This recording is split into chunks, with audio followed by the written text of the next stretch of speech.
নমস্কার বন্ধুগণ, কেমন আছেন আপনারা? আশা করি ভালো আছেন। আপনারা প্রায় সকলেই জানেন যে আমাদের এই বাংলায় সবথেকে বড় বজরংবলীর মূর্তি আছে নিউ টাউনের রাম মন্দিরে, যার উচ্চতা 151 ফিট।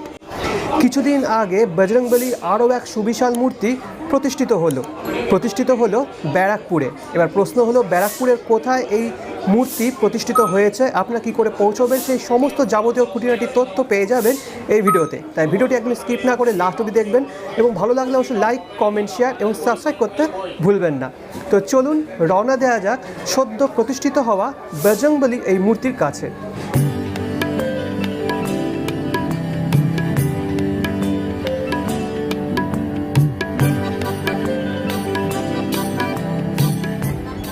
তো আগেই বললাম এই মূর্তি প্রতিষ্ঠিত হয়েছে ব্যারাকপুরে, কিন্তু ব্যারাকপুরের কোথায়? প্রতিষ্ঠিত হয়েছে ব্যারাকপুরের জগন্নাথ মন্দিরে। বর্তমানে দাঁড়িয়ে আছি ব্যারাকপুর স্টেশনে। স্টেশন থেকে বেরিয়ে যে টোটো বা অটোগুলো তালপুকুরের দিকে যাচ্ছে, সেই টোটো বা অটোতে উঠতে হবে। চলুন। এই যে রাস্তাটি দেখছেন, এই রাস্তার নাম হলো বিটি রোড বা ব্যারাকপুর ট্রাঙ্ক রোড। এদিকে চলে গেলে পড়বে ব্যারাকপুর চিড়িয়ামোড়, আর এদিকে চলে গেলে পড়বে টিটাগড়। টোটো বা অটোতে উঠে আপনারা বলবেন তালপুকুর বাস স্টপ। যদি অটোওয়ালা বা টোটো দাদা বুঝতে না পারে তাহলে বলবেন বিএন বসু হাসপাতাল। সামনে রয়েছে বিএন বসু হাসপাতাল, দুপা এগিয়ে আসলেই তালপুকুর বাস স্টপ।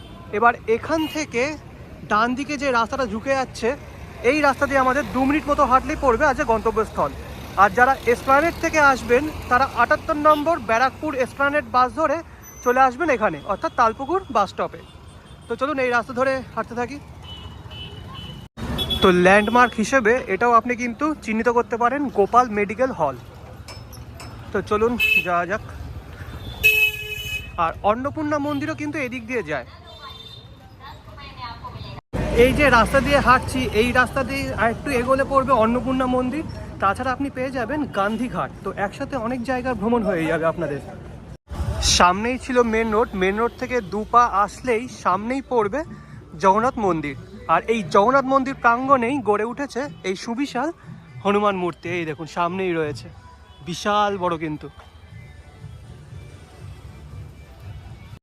হনুমান মূর্তি একটু পরে আপনাদের দেখাচ্ছি, কিন্তু তার আগে মন্দিরের আশেপাশে পরিবেশটা দেখিয়ে দিই। সামনেই রয়েছে, দেখতে পাচ্ছেন, বিশাল বড় একটি প্রবেশদ্বার। আর প্রবেশদ্বারের উপরে রয়েছে ভগবান বিষ্ণুর শেষ অবতার, যিনি হলেন কল্কি অবতার। ঘোড়ায় চেপে আছেন, রং করা এখনো বাকি আছে। আর প্রবেশদ্বারের দুধারে দুটি সিংহ মূর্তি রয়েছে, অর্থাৎ সিংহদ্বার এটি। চলুন ভিতরে প্রবেশ করি।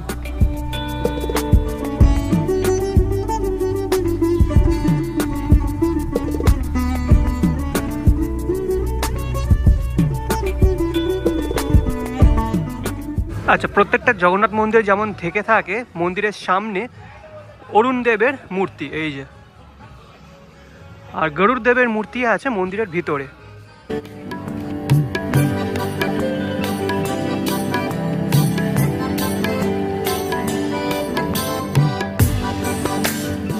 বর্তমানে দাঁড়িয়ে আছি মূল মন্দিরের একদম সামনে। এটি হলো নাট মন্দির, আর উপরের দিকে নানান পৌরাণিক কাহিনী নানান মূর্তির মাধ্যমে বর্ণনা করা হয়েছে।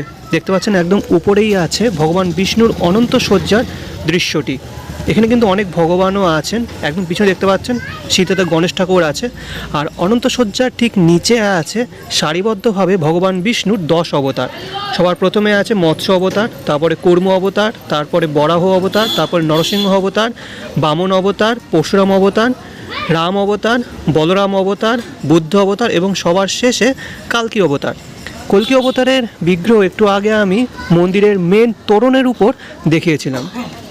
আর এক পাশে আছে প্রভু জগন্নাথ দেবের মূর্তি এবং আরেক পাশে আছে মহিষমর্দিনী অর্থাৎ মা দুর্গার মূর্তি। 4টের সময় এই গেটটি খোলা হবে।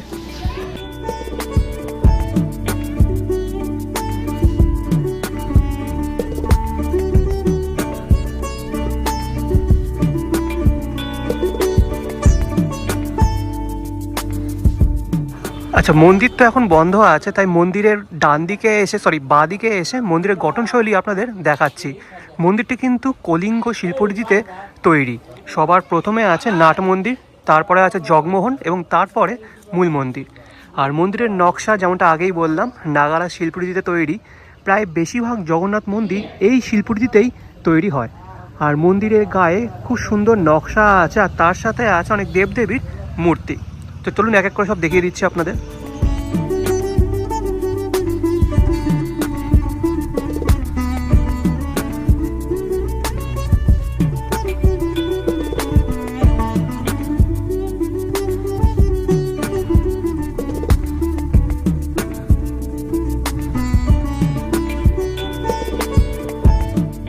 এই দেখুন, যেমনটা বলছিলাম, মন্দিরের গায়ে বিভিন্ন দেবদেবীর এরকম মূর্তি গড়া আছে। এর মধ্যে বেশিরভাগ মূর্তি হয়তো আপনারা অনেক জায়গায় দেখেননি, যেগুলো এখানে আসলে আপনারা দেখতে পাবেন। আর মন্দিরের বাঁদিকের দেওয়ালে আছে কোষ্ঠী পাথর দ্বারা নির্মিত ভগবান বিষ্ণুর 10 অবতারের মধ্যে অন্যতম অবতার বামন অবতার।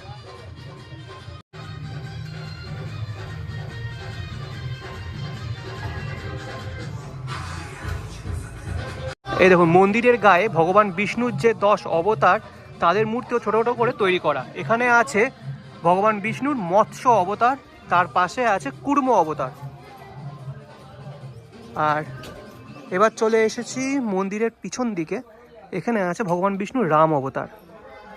এই দেখুন, আর এখানে একজন আছেন, ইনি কোনো অবতার নয় হয়তো। আর পিছনে আছে ভগবান বিষ্ণুর নরসিংহ অবতার।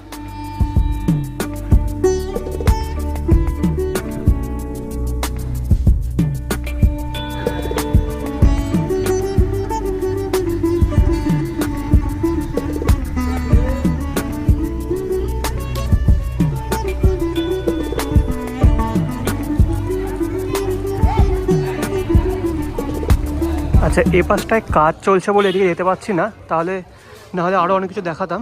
এ পাশে আছে ভগবান বিষ্ণু আরেক অবতার এই জায়গাটায়,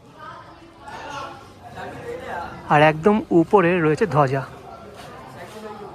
তো মন্দির যতক্ষণ না খুলছে ততক্ষণ চলুন মন্দিরের সামনে থাকা নবনির্মিত এই হনুমান মূর্তি দর্শন করা যাক। তো সামনেই রয়েছে বজরংবলীর সুবিশাল মূর্তি, বেশ সুন্দর করেছে। আর যেটা জানতে পারলাম 22শে জানুয়ারি এই মূর্তির উদ্বোধন হয়েছে। মূর্তিটা প্রায় একতলা বাড়ি সমান তো উঁচু হবে, আর 15 থেকে 16 ফুটের বেশি উঁচু, মানে 20 ফুট মতন তো হবে। নিচে একটি পাথরের বেদির উপর তিনি বিরাজ করছেন। এক হাতে আছে গদা এবং আরেক হাত দিয়ে তিনি ভক্তদের আশীর্বাদ করছেন, এবং গলায় আছে একটি উত্তরীয়। দারুণ করেছে।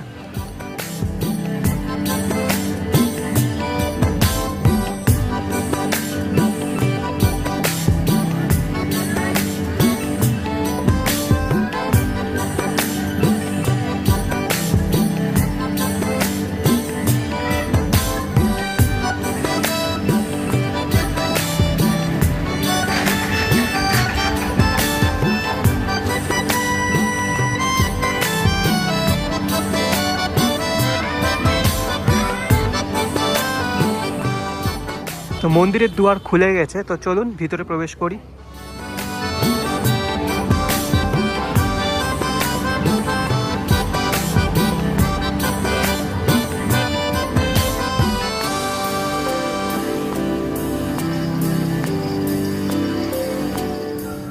তো বর্তমানে প্রবেশ করে গেছি জগন্নাথ মন্দিরের নাট মন্দিরে। আর এই নাট মন্দিরের দেওয়ালে অসংখ্য পৌরাণিক কাহিনী নানান মূর্তির মাধ্যমে ফুটিয়ে তোলা হয়েছে। আর এই নাট মন্দিরেই আপনি দর্শন করতে পারবেন গরুড় স্তম্ভ। তো চলুন এক এক করে সব দেখিয়ে দিচ্ছি আপনাদের। এই দেখুন, মন্দিরের দেওয়ালে উপরের দিকে খুব ছোট ছোট মূর্তি তৈরি করে বিভিন্ন কাহিনীগুলি বর্ণনা করা আছে। একদম প্রথমে রয়েছে, এদিকে দেখতে পাচ্ছেন, ভগবান শ্রীকৃষ্ণের কের আঙুলে সেই গোবর্ধন পর্বত তুলে নেওয়ার কাহিনী। তারপরে আছে কালিয়া দমনের ঘটনা। এরকম এক এক করে সমস্ত ঘটনা বর্ণনা করা। এখানে আছে শ্রীকৃষ্ণের রাসলীলা, তারপরে কংসবধ, এইভাবে সমস্ত ঘটনা বর্ণনা করা আছে।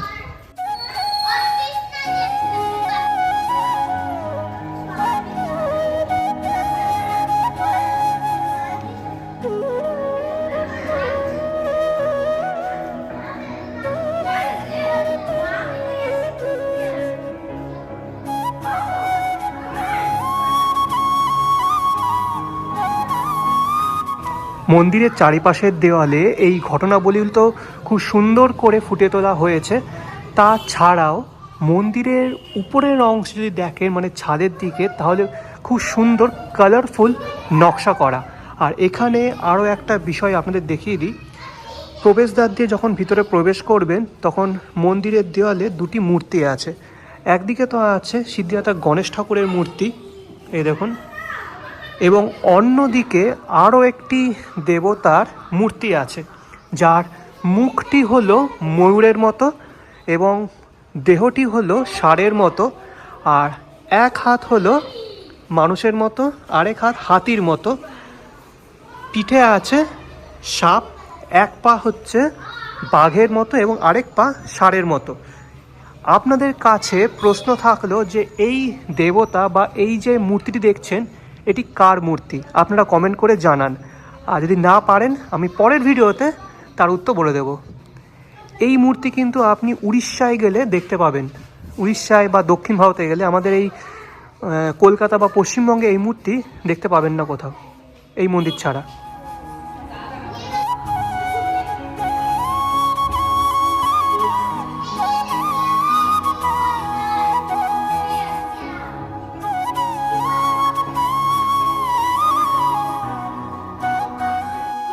নাট মন্দিরের একদম মাঝামাঝি জায়গায় রয়েছে গরুর স্তম্ভ, উপরেই আছেন গরুর দেবতার মূর্তি। একভাবে তিনি হাত জড়ো করে তাকিয়ে আছেন গর্ভগৃহের দিকে। তো এটি ছিল নাট মন্দির। এবার প্রবেশ করব জগমোহনে।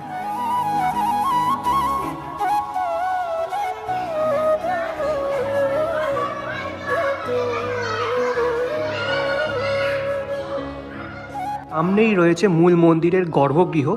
গর্ভগৃহের উপরের দেয়ালে যদি তাকান তাহলে নজরে আসবে নবগ্রহের মূর্তি, এই দেখুন, কোষ্ঠী পাথর দ্বারা নির্মিত। তো চলুন এবার প্রভুকে দর্শন করা যাক। আর এখানে প্রভু, জাস্ট কি বলবো, প্রভুর যে বিগ্রহ সেটি কিন্তু কাঠ দ্বারা নির্মিত এবং তিনি একটি উঁচু ভিত্তিপ্রস্তরের ওপর বিরাজ করছেন। এক পাশে আছেন প্রভু জগন্নাথ দেব, মাঝখানে আছেন দেবী সুভদ্রা এবং আরেক পাশে আছেন প্রভু বলরাম। এই যে মন্দিরটি দেখছেন এর চূড়া কিন্তু বেশ উঁচু, এই দেখুন,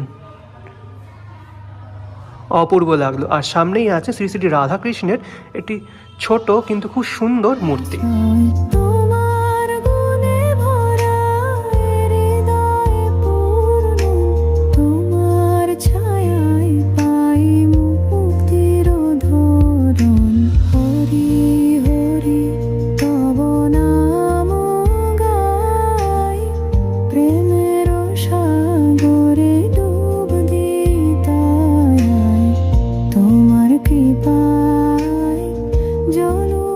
এত ছোট মন্দিরের ভিতরেও এত সুন্দর কারুকার্য খুব কমই দেখা যায়।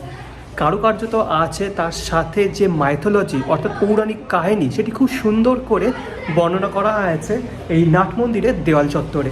আসি এবার মন্দিরটি খোলা এবং বন্ধ হওয়ার সময় নিয়ে। মন্দিরটি সকাল 6টার সময় খোলে এবং দুপুর 12টার সময় বন্ধ হয়ে যায়, আবার বিকেল 4টের সময় খোলে এবং রাত্রি 8টা পর্যন্ত খোলা থাকে।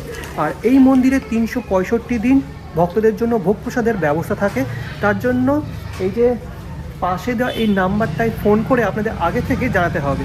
প্রসাদের কুপন মূল্য 100 টাকা এবং যদি পার্সেল করে নিয়ে যান তার কুপন মূল্য 120 টাকা।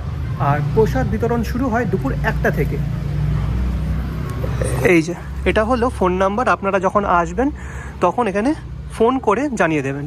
আর এই যে কুপন মূল্য 100 টাকা, 120 টাকা।